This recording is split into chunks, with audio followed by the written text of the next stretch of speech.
Hi, this is Pierre Sabak, and today we are going to be speaking to Oriana. Now, this is the second part to our interview, and just to remind you, Oriana has studied with the Tibetans. She's an expert on Sanskrit and Tibet. She's also worked as a translator. So we're going to be talking to Oriana, or should I say that Oriana is going to be giving a presentation, and she's going to be going into the deep esoteric traditions of the Buddhists. Okay, over to you, Oriana. Thank you. Thank you, Pierre. To continue in the fluidity of where we left before, we were seeing the map because, as we were saying, we are in a torsion field with a point of stillness in the middle known as the 0 point. And the whole paradigm in which we suffer is called duality. Duality is that which occurs when our awareness, which is part of the primordial photon, as we saw, 4 sides, space, light and awareness, and the fourth still remains an X factor till at this point. But the problem with duality is the suffering. So here we're going to break free from what is called the wheel of life, Bhava Chakra in Sanskrit, which was the map that we were considering, which simply gives us, like any map, you are here, you know where you are, where you need to go to, your destination, and you have the compass, which we will see later thanks to the tradition from Egypt, which was going to bring us the compass, more particular. Yes, and this one too. That one as well. Both ways. Yes, both are very useful. Absolutely.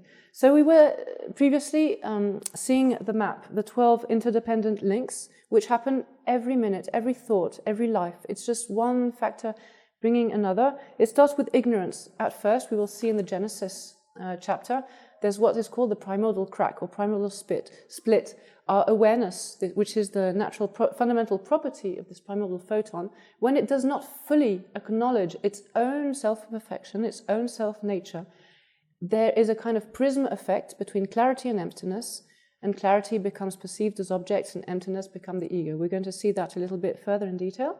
But simply to finish with the map, now, one thing bringing on another, and when we are under the wave of this structure of behavior, this behavioral structure, because consciousness is consciousness, con, sam in Sanskrit, 2 things together. There is no shusness without the con, unless it is awareness, which is the only quality of the singular quality, rather, of the 0 point, where awareness of the whole, the quantum link with absolutely everything beyond any kind of space and time, where these things do not occur, space and time being the paradigm of the outskirts of this torsion field. So we have these 2 equations, that of the 0 point with its unique singular maths that works nowhere else, and vice versa, the illusion, the energy where the things manifest and occur when we are lost. So we go up and down and up and down. We have seen our 3 little friends, the snake representing repulsion, the rooster representing attraction, and the pig representing this thick, dull ignorance about not caring about one's own full potential, about what we will see is actually the Higgs boson, the God particle, because the God particle here is not a mystery. And so this map, we go up and down the 6 realms. When we reach then the hierarchies, which so many people write at the moment, of Shenzhen, there's a lot of secret space program things, and then lots of contacts with hierarchies and channelings, and most people are there kind of all in love with these higher things. My poor friends, we were saying just before that, well, what comes up must go down. When you're in a torsion field, when you're up, the only thing that will happen, yes, you will stay there a certain amount of time. Eons, maybe, lifespan compared to the animals and humans are certainly very long. But what will come, it is called karma. And there's a sweet saying we have in the insider's tradition, karma is a bitch. Don't forget that one. So here we understand that these hierarchies, there's just another version of us, what we can come to be, but they are still stuck within this ignorance of the full self-nature, the full 0 point target acquired fully. And because of this, however long and however many wealth and high-tech, they will just go back falling down. Unfortunately, that is the way things work in the as expressed in the legacy of Shakyamuni, that of Garudoji, which was 3,000 years, that of Shenrab Miwoche, which was minus 18,000 years, which is the Bun tradition, which we are also going to place here, as well as the tradition of Kala Chakra, and many others, as well as the science, the physics, the torsion field physics, and of course the maths with pi, phi, cubit, the meter, and a certain number of others. All these. So just to finish off with the map, the important thing that needs to be said that is not specifically clear unless you hear the explanation. The higher ETs, right, they have a big tree with all the fruit, and then the reptilians and the humans, the conflicting ETs, the conquesting ETs are always trying to grab the fruit of the higher ones. But the higher ones are actually divided into what is called the three loka realms, the three realms of existence. Trailokya Dhatu, or the Sahasrika, the great Sahasrika. It refers to this is really the density of emotions, and 3D, our density, linked to the energy of desire. We're going to see how this fits into the maths and the photon. Desire is what creates the most dense of the verses, universe, multiverse, and so forth. And there's all these kinds of beings that are perceptible within the realm of a certain type of density, called the realm of desire. Then the higher ETs, there are some in the Secret Space programs and elsewhere the people have channeled, are already familiar with, which are the higher ETs from the realm of form. They have a form body, meaning a light body. They can go wherever they want. They do not need spaceships. And this is just a body based on ignorance. Ignorance is the factor here, Marikpa, the first of the 12, which is the cause and the only possible possibility for this conditioned state. It is still a very conditioned state because they have not uprooted ignorance, which is one's own full awareness in its whole, not completely self-acknowledged in self. So it is just a partial getting closer, but still that. And since you're still not in the stillness point, which is unique, this point cannot be divided into 2 or 3, it is unique and singular, hence singularity. But these ETs, they kind of forget that, and then because they're not completely, and then you fall back, and so forth and so forth.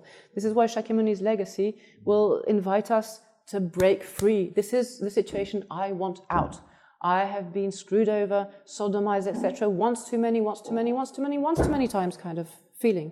This is what we're aiming at here. And this is why this ascension, solar flash, Shakyamuni would say, oh, something like that. This is not the point. Of course it's interesting, but concerning those who really want out, then this is really detail that we have simply no time for. Not that it's uninteresting or not true. Simply that we are keeping our time, our energy, our focus back to what really matters. Freedom, nature itself, which we're going to lay bare on this table in the process of doing so. So just to finish off about this, Shakyamuni is showing 2 things. First, he is standing on a lotus. The lotus represents the fact that the nature is unstained, untainted. In the tradition, they have these swamps with ponds that were really mucky, murky water. And there's extraordinary flower, the roots of which and the stem of which is completely imbibed in the mud. Well, the flower is exceedingly pure and unstained. So it's just a metaphor. That's all it is, a metaphor for this nature, that which is before the Big Bang and after the Big Crunch, we're going to come to that, which is untainted and does not change. That which is represented in the Egyptians' tradition.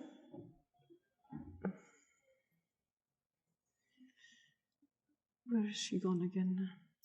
I've lost Hathor. Well, she's not very far, but maybe the photos got mixed up.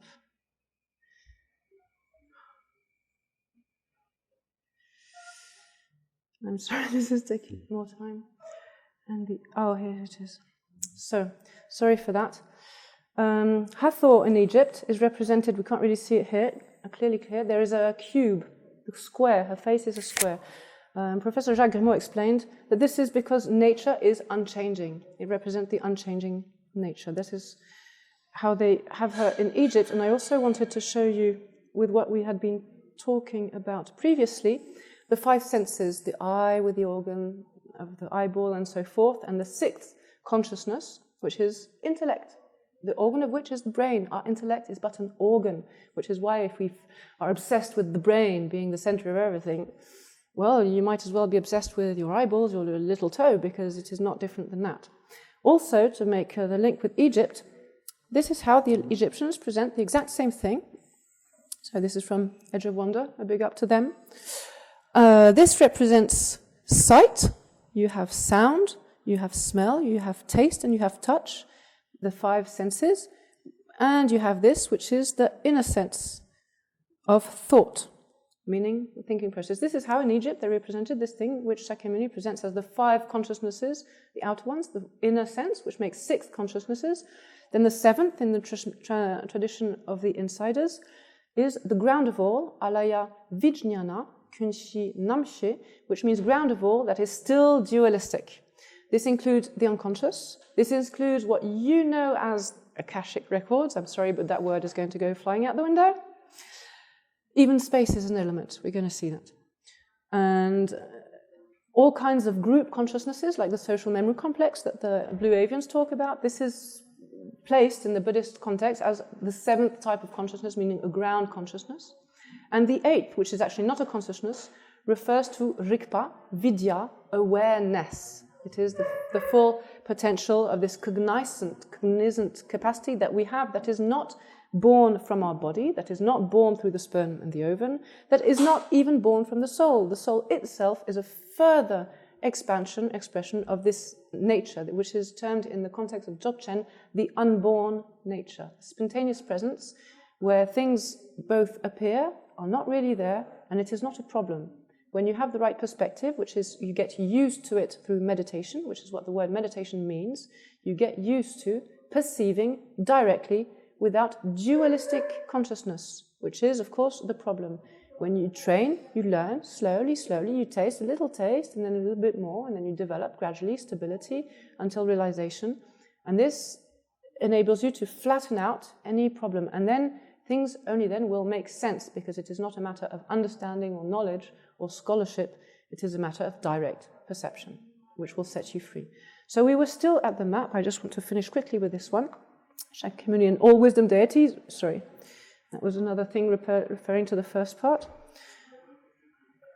which has not been said yet. The lotus represents that the nature is unsullied, untouched, uncorrupted. He is talking from this standpoint. That is what it represents. Then you have a little white thing, like a white cushion under his feet, right?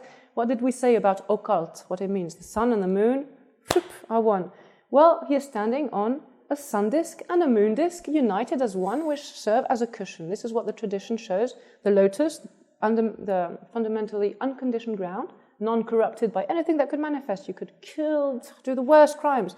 The nature is unchanged and really couldn't care less in a way, in its own natural way. This is what it represents, and he has united sun and moon, meaning his perception is back to Yishi, Jnana, the timeless awareness, the primordial wisdom, without the duality of the side channels, breathing, this and that.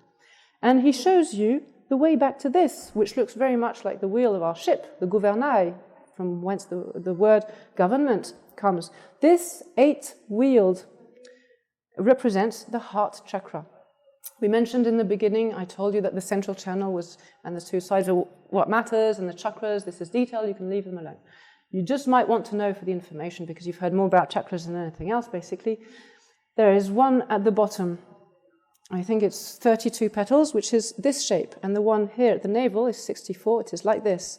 Then the heart, 8 petals, is straight, here upwards, 16 and 32, unless it's the other way around, because the detail at some point, I confuse them. I always forget something. It's kind of stay with the main point and forget the details. So it's like this, and here it's like this. This is interesting because you have a different perspective. Can I just ask you, in terms of the numbers of the petals, is that a literal number, or is it more symbolic? No, it is literal, okay. But these things are not an actual chakra. For if it were the case, then a surgeon, when he dissects you, he would say, oh, the chakra and its petals. It is a way of experiencing. It is a schematics of the pathway of experience, meaning it is linked to the neural pathways too, and to the brain, but this is secondary, okay?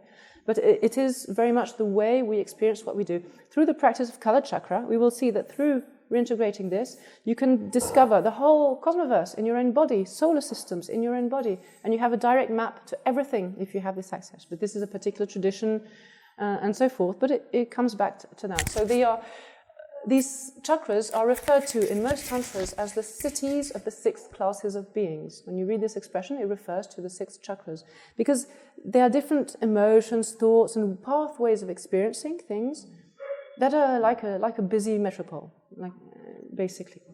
So Shakyamuni, who's standing on the lotus and where duality, ego, has dissolved, there's no such thing as ego, he shows you through this map the way back to the heart chakra, which is, of course, the 0 point. This is how they represent 0 point in the tradition by this wheel. Any monastery you go to, India, anywhere else, there will always be this huge wheel on the very top of the monastery door. It is traditional, and there will often be 2 deer that are leaning down. The deer represents compassion because it's an animal that inspires peace. You know, it's not really kind of not very much like those guys. You know, the deer is kind of a little bit more peaceful. So it's a symbol. And you will find deers, some that have 2 horns and some that has 1. What does it represent? The deer that have 2 horns are the tradition of Mahamudra, with the 2 wings of the bird, wisdom and compassion. The deers that have 1 horn, and sometimes monastery will have 1 of each, meaning they are united of both traditions. This is the tradition of Dzogchen Mahasandhi, Wusel Dorji Nimpo, lucid photons, the indestructible hardcore, which we're going to talk more and more into detail here, and which is why we are detailing all these things to have at least a basic understanding of how this fits and how they will come to say what they say, because at the time of the text there's no clarification, no detail, no footnote. You either get it or you don't, basically. So here Shakyamuni also shows us the sun and the moon, and we can also see a few stars, 7 stars. So from then on, for me, this is detail. And this, we can see letters on, but this is not necessarily very traditional. It's the first thing I found on the internet to do things fast, so I apologize for that. But usually one needs to have a certified tanka, because every detail counts, of course. But the sun and the moon refer to what we were talking before, these 2 side channels, and sun here and the moon here, I am, ahang, which dissolves into the heart, into the state of non-duality, into the 0 point. So that is what these things represent. And there's a lot of other details which are very interesting to see in the teachings on Abhidharma, reality made manifest, which are junior school teachings of the 5 steps of evolution, where we come from, where we're going. All this is clearly explained in school in Tibet in old times. Now in the Tibetan diaspora live in most of them in northern India, and they have their old schools. But this is surprisingly not present here. So this, okay, it's a cabbage, but it represents the lotus, okay? But why I found this very funny, one of the main teachers I studied with in retreat, he was saying one should meditate like a little white rabbit born yesterday, as if you had not the slightest worry in the world. This is the best way to meditate. I'm not saying that things aren't bad. It's precisely because they are bad. You need to take back this potential of yours. This is how you should meditate. So why cabbage? Because you guys in the West are so fond of this thing. This thing. Okay, what is this thing? So, okay. It is nature, right? Well, that's all it is. It is just the same. So I like to compare it jokingly to the cabbage, because it makes things clear. So I know mine is a Brussels sprout, but I'm trying to use the cells I have and put them 2 and 2 together, because this is all what all of this is about. It's not about scholarly, about learning. It is simply about putting 2 and 2 together, but people who, like me, like the complexity and who really want to know all the details are there. Only the libraries are overflowing and no one there to read them, as the teachers usually say. So this, for me, funnily represents the brain out the window and whatever. Okay, you got my point.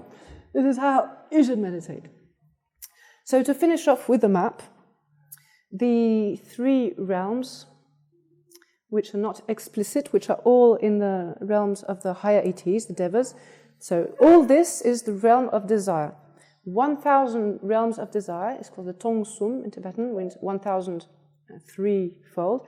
1,000 of those becoming one is one of the next steps. So it's a Matryoshka doll system, 1, 0, 0, 0 kind of, you know, this kind, not next to each other.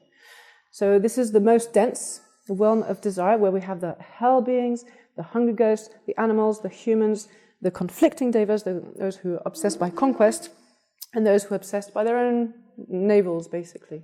That's what they are. And the emotions, the 5 emotions, basic emotions of everything, are also corresponded with these realms, and the devas, the hierarchies, their thing is pride. You know, Christ complex, and I am the Messiah, and we bid you in the love and the light of the one infinite creator. You know, as if really the light and the love was something different. Anyway, we're going to come to that soon. So the map, then, so hierarchies of the realm of form, they have light bodies, which are just that. And they're still completely deluded in their mind. Their ignorance is not solved. They are just beings with a lighter body than ours, that's all. And then, the third one, the formless realm. There are higher ETs who do not even need to crystallize a body to be. And the power of thought, they can be here, there, as the scientists know.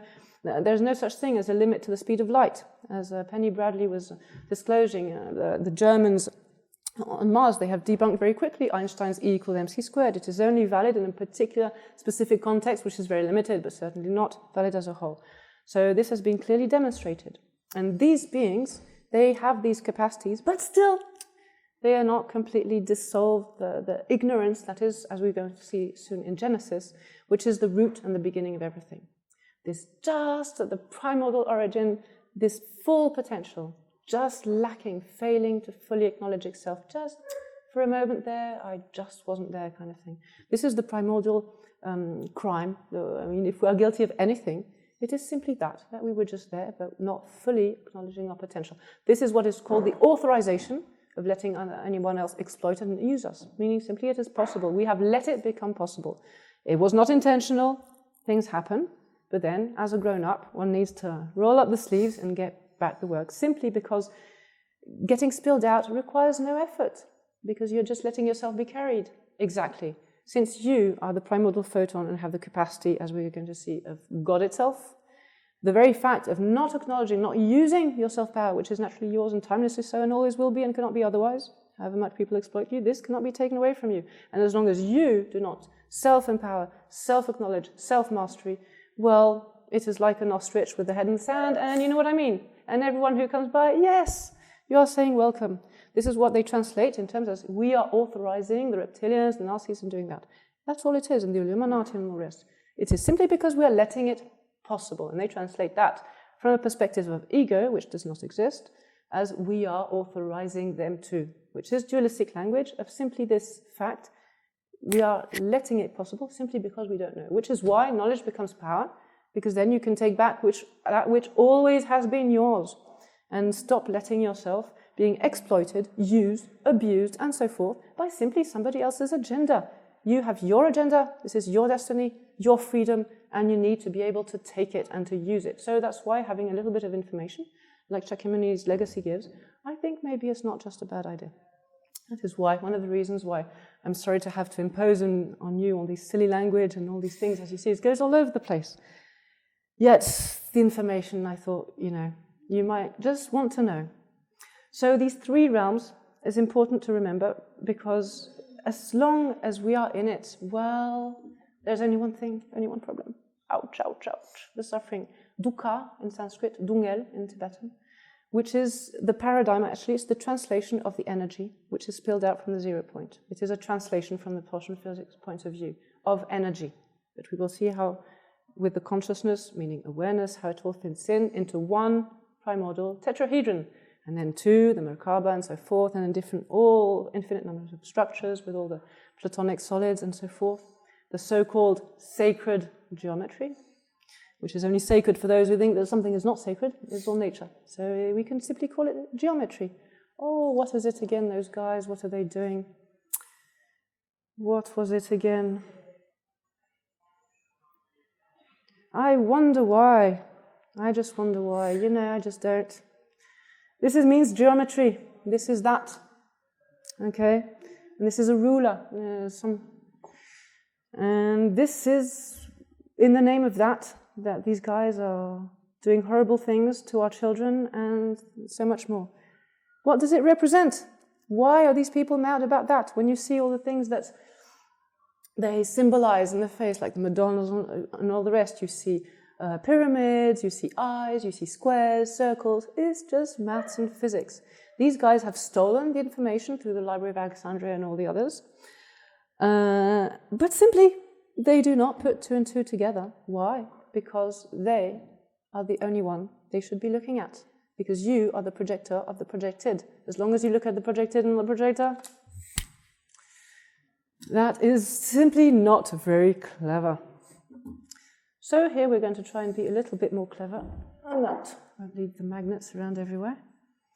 So important to remember, the only thing that's not in the map is the other realms. They have light bodies, and they're still ETs, and they will fall back again. And those without even bodies, don't fantasize on them, because then you are befucking yourself for a long time. That's all that's going to happen, as we're going to see even more detail in the Mahamudra tradition, when all the kinds of experiences that arise from meditation are clearly delimited as three.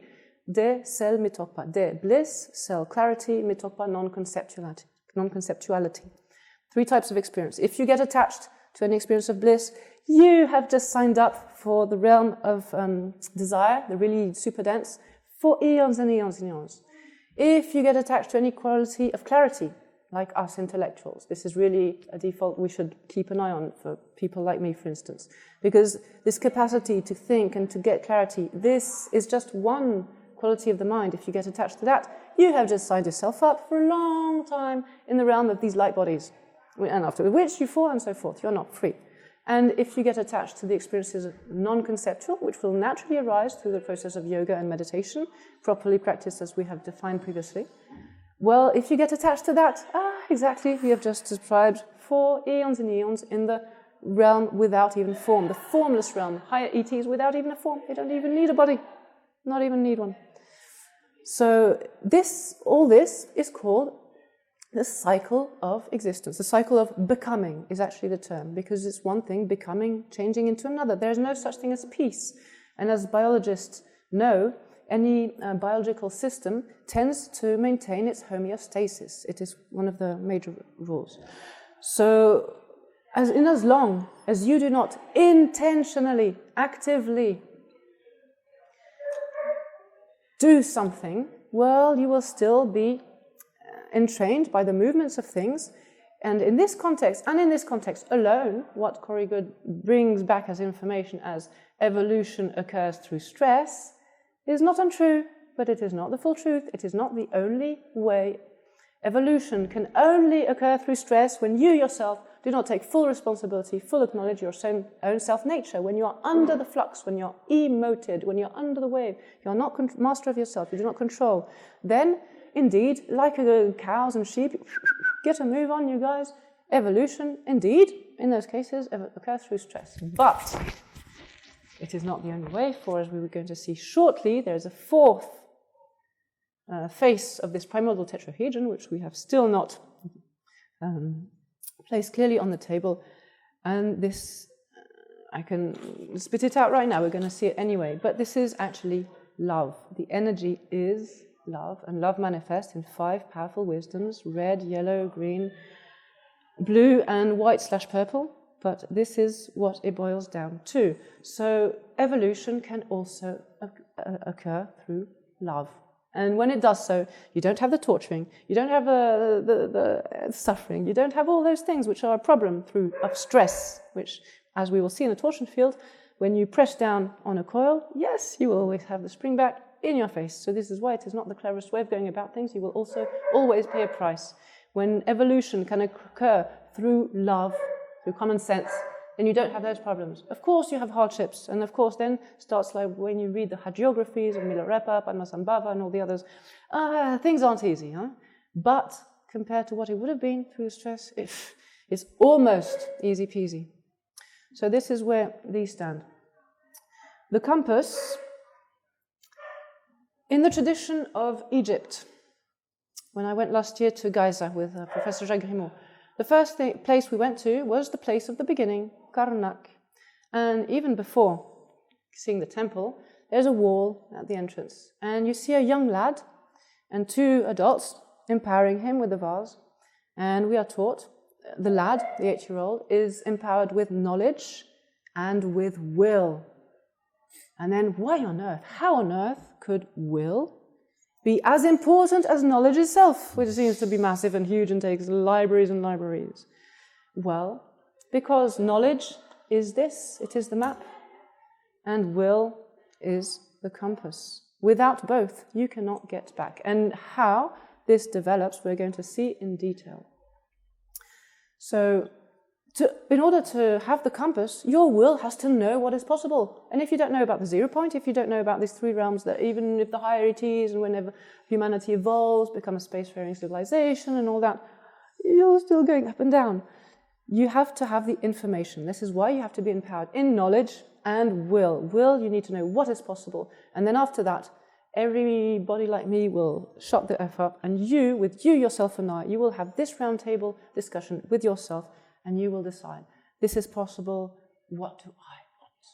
And you ask yourself that, and it will take the time, and that is a natural process that we will, with joy, we will have fun in finally fighting a battle that is for us, for oneself. You are not obeying somebody else's orders.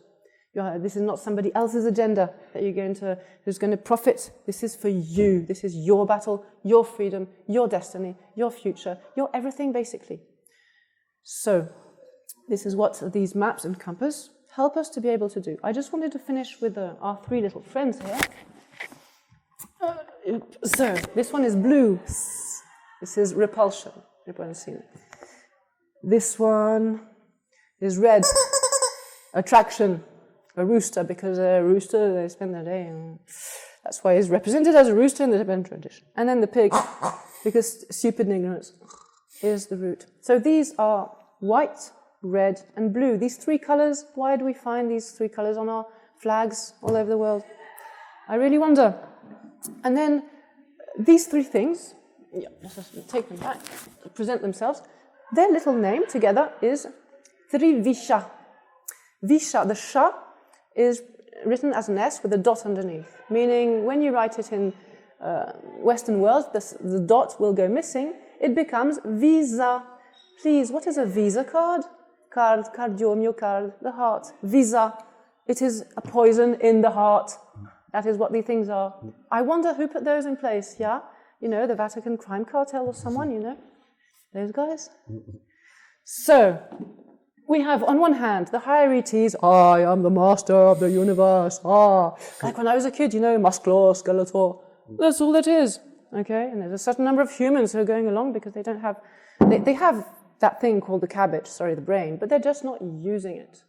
They're not using it from the right perspective, which is, as we're now starting to get closer and closer, we've said the magic word love, it is very much in the heart, which is their big problem, because as we are going to see very soon, love just happens to be the missing piece of the primordial tetrahedron. The energy is love, and it manifests in 5 wisdom powers, mirror-like wisdom power, all-discriminating wisdom power, the wisdom power of the absolute expanse, the wisdom power of equanimity, and all-accomplishing wisdom powers, which, when we are spilled out in our little torsion field, we believe we are a self, a little ego, which is not there.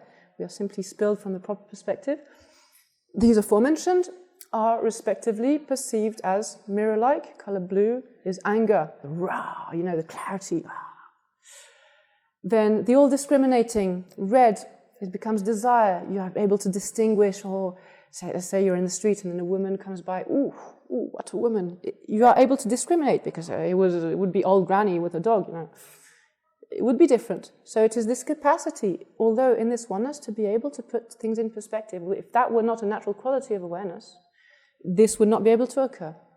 Then samatha jnana, the wisdom of equality, yellow, is experienced as pride, knowing that self and other are ultimately unequal. You know, when someone pushes you down, you kind of, this energy that pushes you up, but also, of course, on the more subtle levels, the energy of pride is like a duvet.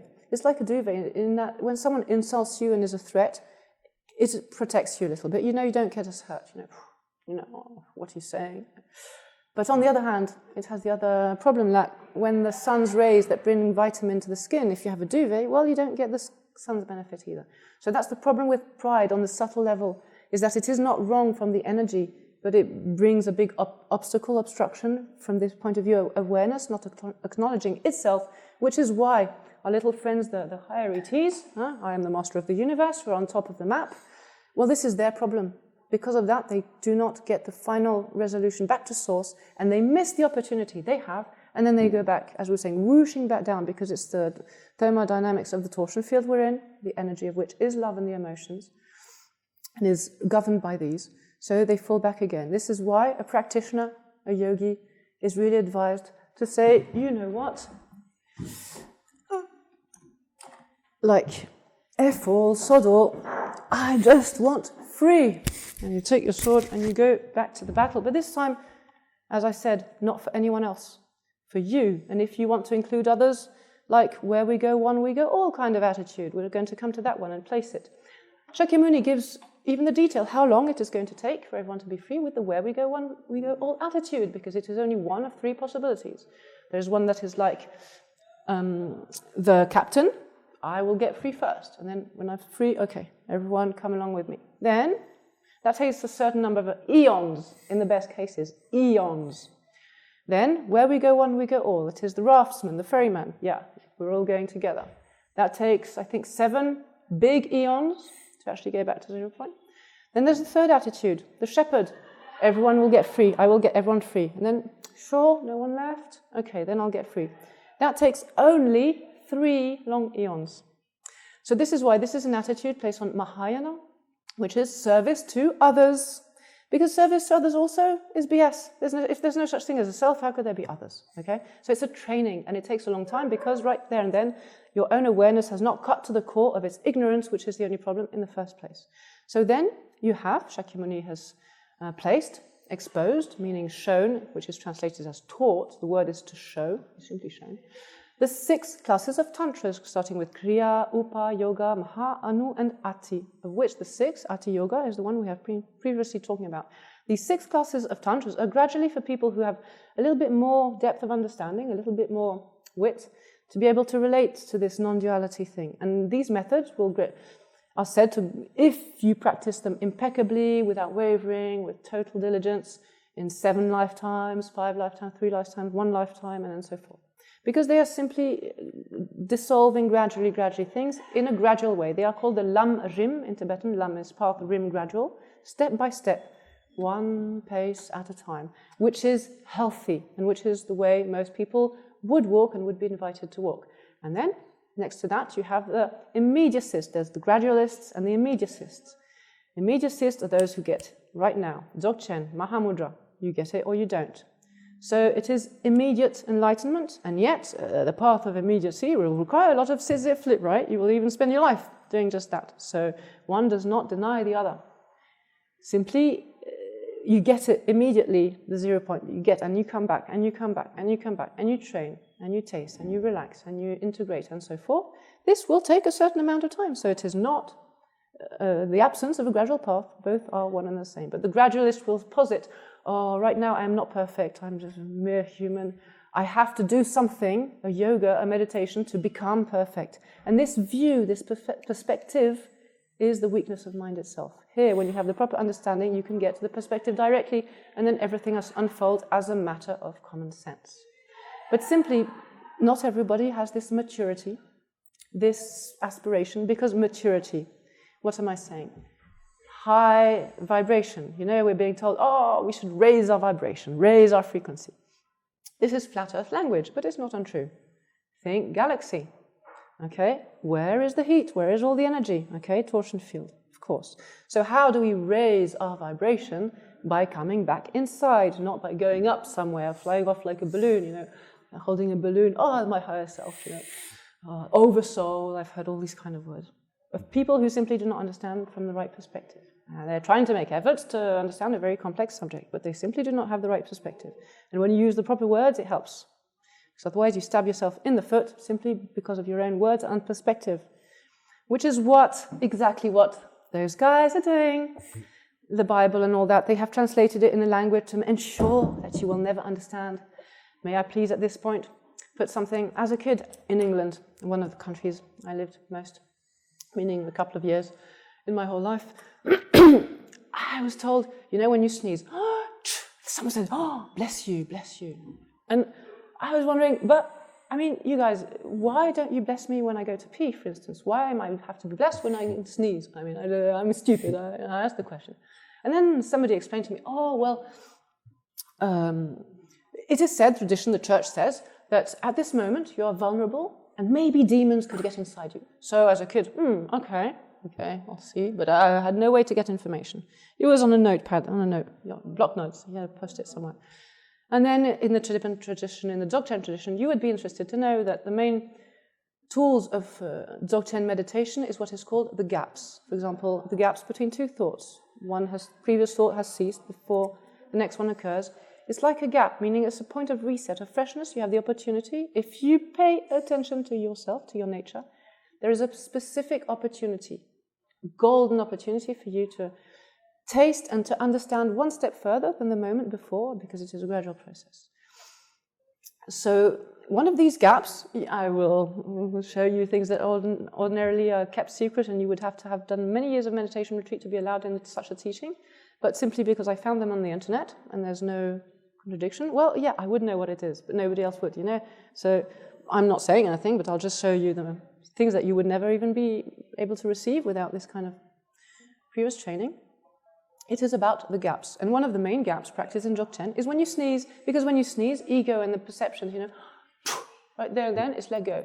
If right there and then your gaze turns on yourself, your awareness, you look at yourself, no explanation, this is not scholarly language, you look. Well, right there and then, you're in your awareness, full thing, 0 point, little taste. This is one. Another one that is taught, when you need to pee, and you've been holding on for a while, I mean, the situation just didn't allow it. The moment when, that moment, right there and then, similar. It is taught, right? And there are other gaps, of course, the main ones of which are simply between the thought. I can show this one right now, because this is precious beyond what people would think or imagine. So I'm just going to give you a little... Oh, I just have to charge it, upload again. Oh no, connection was interrupted. That's... No, it came back, it's good. It's a little thing on YouTube. They're posted by Dzogchen Meditation Center, so Dzogchen Mahasandhi. The title is Minding the Gap, Knowing the Crucial Point of Recognizing Natural Awareness. When I saw this, I was a bit shocked, as I said, just like with the occult, because this is the most secret of the most secret of the most secret, almost. And you will be going to a teaching, knock, knock, I'd like to come, I've come from the other side of the world. Oh, you haven't done at least 5 years of meditation? Sorry, you can't, okay? So you want to see? Go look, because you will be shocked to see that it is not anything so fantasy as that. One traditional practice instruction states that when our habitual involvement in one thought has ended, and we have yet to become engaged in the next thought, we have the opportunity, if we are attentive, to recognize uncontrived natural awareness, and so forth. The teaching of the gaps, okay? So just to show, this is... these gaps, is that the entry point into something which is really deep and profound? Yes, because it is the rest that was manifest, like the top of the iceberg, right? Yeah. Our body, what is manifest, is the top of the iceberg. We do not see our depth. And when the manifest has come down, it is more easy. Like when you want to recognize awareness. One example, a little test I talk about to people who ask me, okay, what can you give me a little meditation training? How do you do? What is the same, what is different? You're in the room, there is light, right? You see the colors, like the brown chair, the brown table, and you look not at the object, but you just taste the underlying stratum of your consciousness. What is you that is tasting the taste of the experience, okay? Then you turn off the light, and you don't stop looking, you're still looking, because the light is off, the object will not be manifest, but you're still looking at yourself. And then right there and then you ask yourself, what's the same, what's different? And you look. And the point is to look and to taste directly yourself. And you ask yourself, the point is to taste the thing, not to identify it, because of course it's there, but to taste the thing. And then, again, you can turn the light back on, and the colors, the objects will become manifest, but still, your gaze is concentrated on the nature, not on the content. For the definition in the Tibetan tradition of the infantile, the puerile, the kids, the immature, are those who are concerned with the contents of their sensory field perception. Remember the eye in Egypt? If you're concerned with, a UFO landed on my front lawn, it's real because I saw it. I'm sorry, but it's precisely because you saw it that it's not real. It is just a content of a sensory field perception. The definition of the wise, the mature, are those who concern themselves with the nature, the underlying, like in the example of the glacier, you have what is manifest and what is unseen. And so why is this so complicated and difficult to get to this freedom? Precisely because of that, because it is unseen, because there is nothing to see. This is the big art of meditation, to be able to see what is not seen, because there is nothing to see as such. Okay, this is where you come in with all the koans and all this. We are going to explain all these clearly. So I was mentioning that the junior school teachings, we all should have studied the reality made manifest about the 5 skandhas, the 5 conglomerates, the 5 steps to evolution. It's this guy, the author of the book, Shugam Trungpa Rinpoche, that I was telling you before, okay? With a beautiful bodily gesture. And so this is a small introduction to the tradition, because this is small, okay? These guys, they're being very polite. You guys have no idea how extraordinary these people are in everything that you do not expect, and the other way around. To be able to relax, to laugh, to stop taking oneself seriously. We are children, as we've just said, because we are concerned with the contents. And because of that, then what do children do? They play, and they learn by playing and learn by making mistakes, because it's not even a mistake. It's the process of trial and error. It's the process of a child, meaning we should destigmatize ourselves in, I should do things properly without making mistakes. Certainly not. I'm a kid, and I'm going to have fun, and I'll make all the mistakes as I want, because that's how I'm going to learn, simply put. So with these guys, when you live with them, and you cannot not get it. It's like, as they say in the tradition, if you're fed up of your bad body odor, well, you'll be told, well, go live in a sandalwood forest, because just the presence of the trees, it will alchemize with your skin. And when you go to the village afterwards, you smell sandalwood, you smell nice, simply because you were there. So it's an example to say, go live with people who have this kind of different energy and check it out for yourself. Anyone can today go on the internet, buy a ticket to India or other places, because there are many Tibetan teachers in Dharma centers, Europe, United States, everywhere in the world. China, Hong Kong, everywhere. So go test for yourself. Some of these people have very close to rainbow-like body realizations beneath our very eyes, and we don't know about them. Go see the energy. I have infinite number of stories about that I wouldn't even need, even if I were to doubt anymore. I've tasted, seen by myself how extreme, and it's not just levitating. That's nothing at all, nothing at all. So, to continue with this, because otherwise I'm going to get very far. So Visa card means they have poisoned us in the heart. I like to remember that one. So we have seen the map. And the human world that we saw, Shakyamuni insists that it's a very strategic turning point, because we can let ourselves be carried toward the high realms and then become Haritis, and then again, ploof back, and then it's really a long eons and eons to get out. Or we can decide to get out, to break the whole thing free. And what he says clearly is these Haritis, precisely Michael, Raphael, Gabriel, all the others, precisely because they have more subtle bodies and they lack the power of the 3D of the emotions, it's precisely because of that they can't put 2 and 2 together anymore. They are stuck in their own ignorance because of the pride and their particular context. In other words, Shakyamuni explains clearly, you humans, you have no idea. You almost, from the point of view of getting free, breaking loose of the wheel of existence, you are in the pole position, meaning you have a brain, you should use it. You have 2 arms and legs, you should use it. And you have a body with 7-fold perfection, this is detailed, you should use it. Yoga, meditation. Because you should think about how many years in your life do you sleep? Do you go to the toilet? Do you do something else? In other words, how many real years in your whole life do you have for your interest? So that is why people take vows, become monks, to say, look, the rest, leave me alone, I'm just going to concentrate on that. Discipline, in Sanskrit, you say shila. It means refreshing, cool, you get rid of the heat of what is bothering you. That's all. And in Tibetan, tsul trim, tsul is the manner, the mode, trim, the law, meaning the laws of the universe, the laws of physics, mean to act in accord with the laws of physics of the universe. That's nice. Okay, then we can take back the word discipline, we've taken back religion, homecoming, we've taken back Buddhism, the insiders. We've taken back meditation to get used to.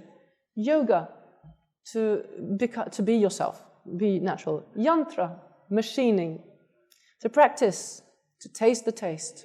Samadhi, to take out from the depth and bring to the light. Dhyana, mental stability. It's just a training and you get stuck. Remember the quotation we gave in the beginning? If you understand meditation but you don't understand freedom, how are you different from a higher ET in a realm of meditative stability?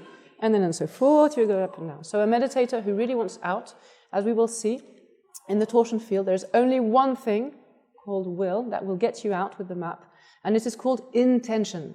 Your intention from the very beginning is what determines the rest. If your intention at the very beginning, I want out of the whole thing, I want the whole wisdom, the whole truth, I don't care how long it will take, because time, you know what? Yes, we know what. So if you have that kind of intention, determination, and not just for myself, I mean, let's say I could get free, okay, rainbow body, whatever, but all the you guys around, just seeing all the misery going through, how could I be happy with all you guys in that state? I just can't. In as much as I would like to say, you know what, you guys, I've got the information, I'm off, sod off, I mean, do what you want. No. In as much, I thought about it generally. I have to be sincere.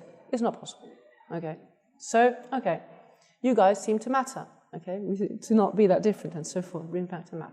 So this attitude from the very beginning, this intention, if from the very beginning you include everyone and everything else, this gives a perspective that is truly the most powerful you would ever get. As we're starting to see, love is in the equation. It is the fourth face of the primal tetrahedron.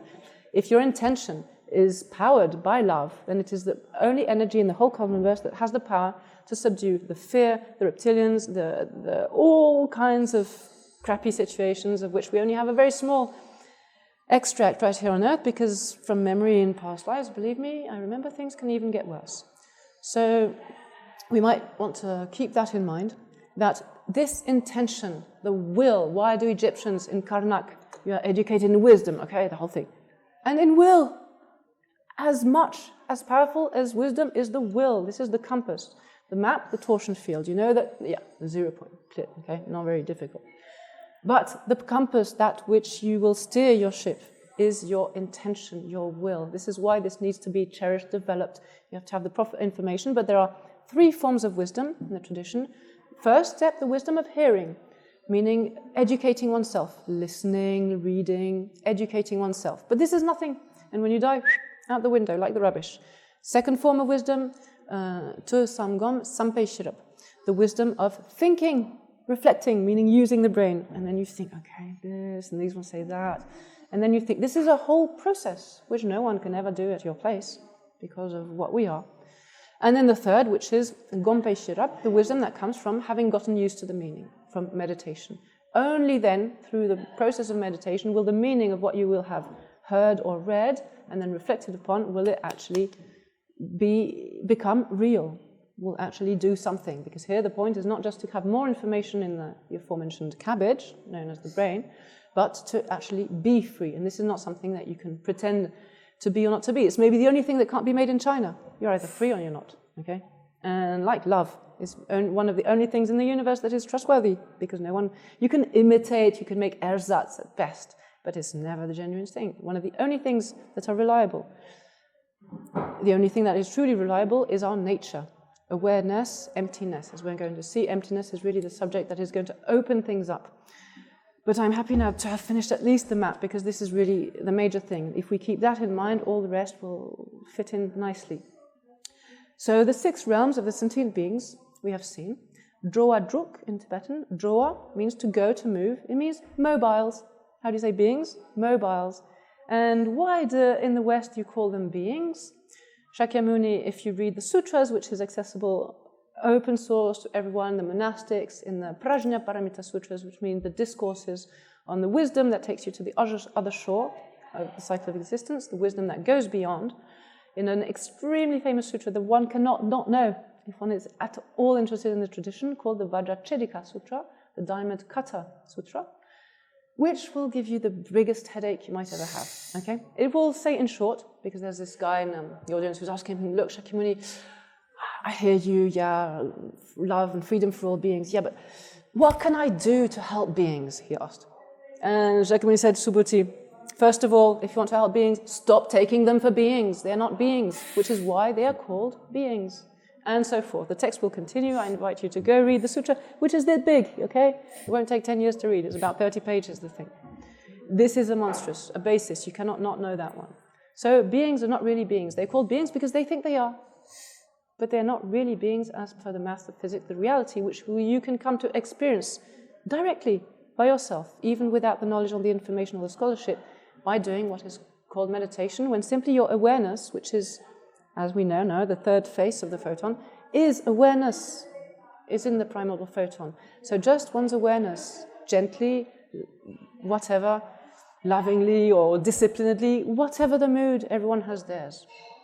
But this is what matters, awareness coming back to itself. So, beings, the definition of the puerile, we have seen that. Those who are concerned with the contents of their sensory field perceptions. What I see, look, again, if we are obsessed by simply detail, well, exactly, we miss the point. And we're on the top of the iceberg, seeing the things that are manifest in our perception. And by the process of doing so, we are distracted and we are missing all the whole point, the depth, which is in the depth. In the Mahamudra tradition, which we're going to see, Saraha with the bow and arrow and everything, they never, that's the difference. They are the same level of realization as Dzogchen, okay? But the main difference is that they will never say things clearly out on the table. The ultimate teaching, like Milarepa, Tilopa, Naropa, all the others, Marpa, in their tradition, the ultimate paradigm, the thing you will be given after having spent your whole life following, practicing with these teachers, okay, after all that much, you will be told as ultimate teaching. Mahamudra is too close to be seen. It is too simple to be believed. It is too good to be true, too good to be believed as possible, too good to be true. And above all, it is too deep to be fathomed. These are the four paradigms of Mahamudra, which, for someone like me, I'm sure you will rate, is a little bit frustrating. You are not told everything, but remember what I said in the beginning, the texts and the teachings are but, just like the clothes, the only one who really gives you the meaning of what is going on. The key to the understanding is the living teacher, the living person who can unlock the key to the otherwise mystery for the non-initiates, and for the neophyte who is initiated, these will be unlocked by the living explanation of the teacher. This is how it works, which is why when the Nazis went to fetch their texts, by beating them up and killing people, say, coming barging into the monasteries, you're going to give us these texts. As I told you the other day, the reactions of the Tibetans, I know exactly. Those are the ones you want, the ones with the pictures. Have those. You know, those are not the important ones. So, and then they were killing the people and taking the text. What can I say? And they've gone to look for what in the center of the galaxy? For the Schwarze Sonne. What is the Schwarze Sonne? Is the black hole. Because they still don't understand that they have their own. All that because of that. And it could be funny if it were not for all the millions and innumerable victims and horrendous tortures that has been leaving on their trail. If it weren't for that, this story is absolutely hilarious. Hitler, this big prick, has gone looking for himself in the center of the galaxy because he still doesn't understand that he himself has his own black hole, as you say, you know. Anyway, we're going to come back to that later. So the sixth realm, the definition of the puerile. So it is important here that we de-dramatize, and we are children, so we must have fun. Instead of, who is it again? You must be serious, you're adults. What on earth? We are children by definition of source. And then we must have fun. This is the best way to practice. You must enjoy yourself. Because that's how you learn best. You don't have to make an effort to have memory. You want it yourself. So, de-dramatize the fact of being childish, yes, and be so naturally, because that is what we are. And then you learn, and then you have fun, and you don't need effort. And then things are simply nicer. I mean, not as bad, at least. And then slowly, you put things together. Can I just ask you a question? Of course. In terms of the emotion of joy, is that because joy is so much... Emotion. Okay, sorry, I'm using the wrong terminology there. Is joy closer to love, and so therefore it's much more easy to align oneself to... Exactly. And this is represented in the anthropomorphic deities as Chenrizik of Avalokiteshvara, the Lord of Compassion, who has 4 arms, 2 holding a wish-fulfilling gem, and 2 with a mala in the sign of the infinite, and a lotus flower. These are his 4 arms: love, joy, compassion, equanimity. These 4, exactly as you mentioned, have a direct fundamental link, and you have one or the other, same difference. And equanimity is interesting to note, because it's a different taint of energy than love, compassion, and joy. And yet, it's a major one. This, you come back to this oneness thing. This is why it is so important. But totally. So, at this point, I wanted to add a little note, a nota bene, about sound. There's what is called in Sanskrit dharmanada, the sound of reality. Chögija. The sound of reality is the sound experience you experience when your awareness is in the central channel we mentioned earlier, and not in the dualistic channels as we have right now. The sounds we hear are dualistic sounds. When a meditation practitioner, this kind of thing, goes deeper into meditation, you will experience what is called the sound of reality. This is a taste and experience. Then there is dharmodaya, chö jung in Tibetan, chö phenomena, reality, and jung to come out of, which means source, which you translate as source, source of phenomena, source of everything, which is a double tetrahedron. The source of everything is represented as a double tetrahedron. Dharmodaya, chö jung. But the difference with the word source is that when you say source, okay, something like a mother, and then a child coming out, and an offspring, okay? So at some point, the mother and the child are different. They were maybe one, but then source and the offspring, then become two. Then you would ask, well, if you become different from source, if I were different, meaning if God the Creator was something else different than me, then by definition, how could I ever perceive it? Because I would need to send some device of communication into that would then come back into my perception to be able to communicate. And there we see that this quantum level thing, that everything is naturally one and connected. Because when you start thinking like this, the word source itself does not make sense. It is a nonsense, an etymological nonsense. Which is why Dzogchen simply calls it awareness. And for the intimate, we can simply call her Nessie. This time. That's a code word. So just to finish with the sound, just a little bit of notes. We have Simha Nada, Sengeja, Senge Jajok. Simha means lion. We saw Vyagra, the tiger. Simha, which becomes Simba and so forth, means the lion. Nada, the sound. So the lion's roar refers to the fact, the proclamation of the zero-point technology. This is referred to as lion's roar. Why? We have a little story in the Dzogchen tradition, the story of the lion and the dog. Okay, so you come back from work, tired, and you live near a forest, and you have a dog, and you come home, the dog hasn't been out all day, really needs to go out, and you do too. So, come back, take the dog, go for a walk in the forest.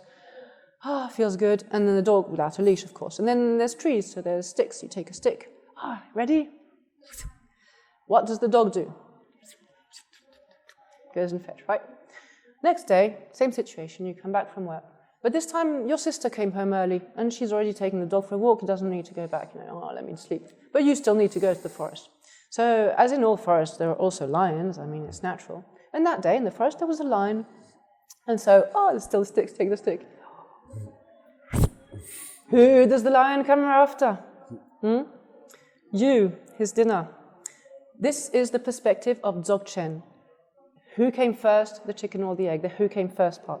Who is the boss here? Who is asking? Look who's talking. You ask yourself, look who's talking.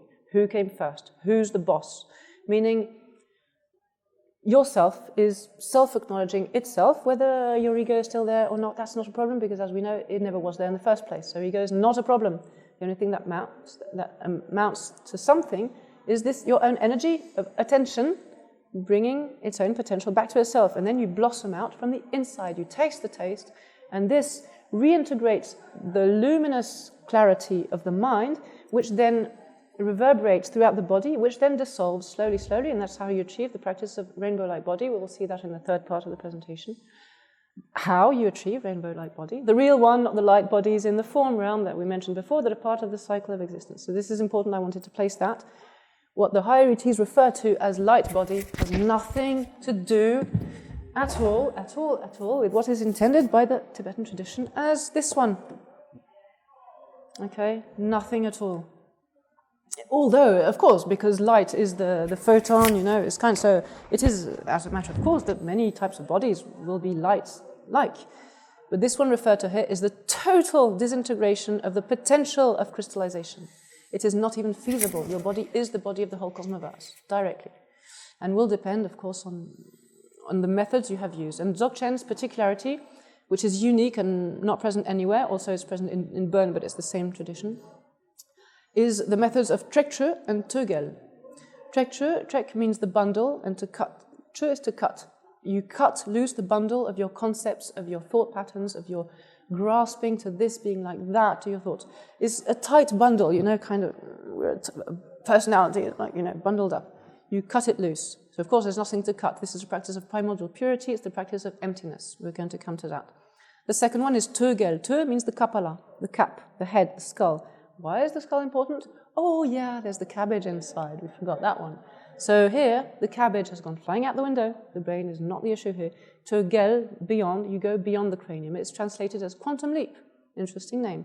It's a title of the practice which is based on the principle of the 6 lamps, which we're going to see a little bit in detail because this is a very newly published translation of one of these famous 17 tantras.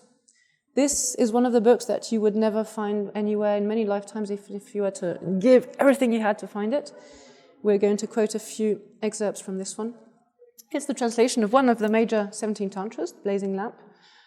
And the translator, Christopher Hatchell, has made an amazing work. He has reunited the works of Shakyamuni through Kala Chakra, Dzogchen, and Bön through Shenrab Miwoche and Garab Dorje, which are 3 major initiators of a whole path that in self can lead back to 0 point, putting them all into perspective, which is very interesting, and we're going to quote a few excerpts of that afterwards. I just wanted to show you a picture of Nessie. This is Nessie. Awareness. It represents awareness.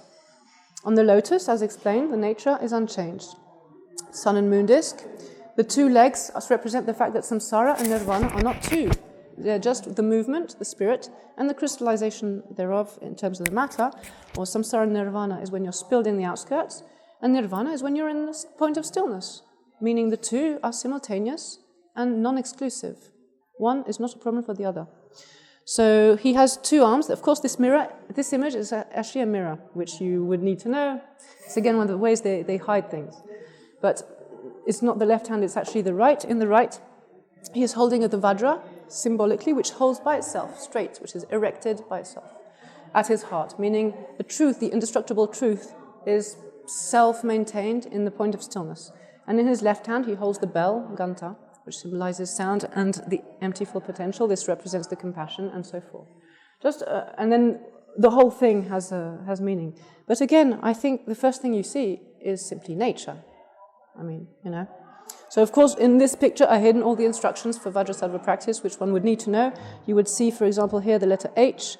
You would see here the flow of nectar. You would see here the top of the skull, and so forth. But that is. Can I just ask you a question? In terms of these icons and these images, because the symbols condense the idea, and because there's been, if you like, so much psychic energy which has been conveyed into the image, are those images very useful for meditation? Yes, for that reason, totally.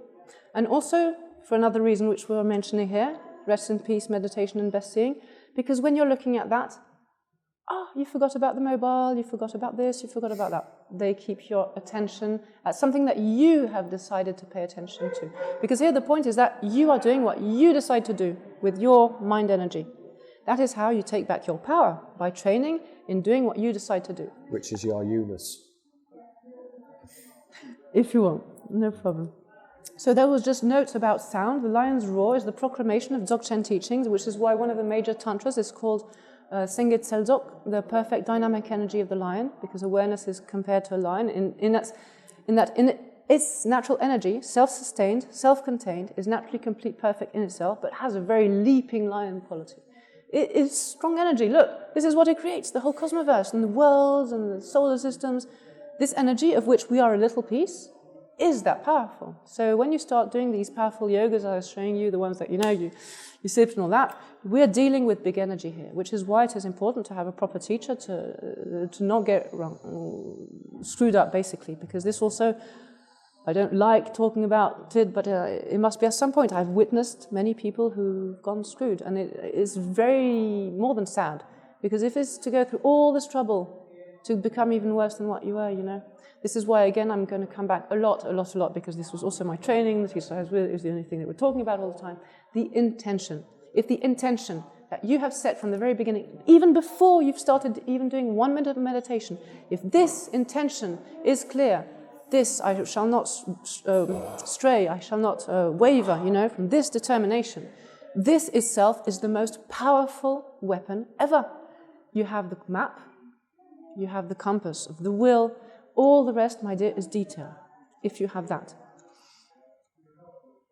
And so the roar of the thundering sound of reality, the unique sound or the unique resonance of the point of stillness. It has its own unique sound, which is not a sound, it's the sound of silence, but it's a resonance. So, oh yes, just to finish the map, we had not shown everybody, indeed, because it could not be so. Simply, oh no. Primary tetrahedron. Where is the map again? Okay, so this map, the only ones that are not represented on this map are the Buddhas, because they are not geolocalized. They are in the point of stillness where space and time have not yet occurred and don't occur. So they could be in the room. And what I'm saying is that from the experience point of view, I could describe how it feels to be with that kind of people in the room. You look around you, okay, normal perception, and your focus, their energy, you lose space and time, you kind of feel, I don't know, if you are on drugs or something, their perception is different. They are not geolocalized because the grasping, the concentrate, the clinging, and yet it's not there. But yet they could be in the very physical room. So these are not represented on the map. And as for the numbers, because of course this question lots of people ask, they are infinite. It's not that there was only 2 years ago, or 2,000 years ago. They are literally infinite as beings, but they are not geolocalized. So what is the only way to meet them? Connection, synchronicity, karma, cause and effect. This is how the things work. Which is why they would kind of encourage you, okay, well, if you want to learn with these guys, well, start somewhere. Because cause and effect is what governs the outskirts of the torsion field. So this is how the map is complete, but it is all not clearly pictured. You need to have the explanations, the details to know.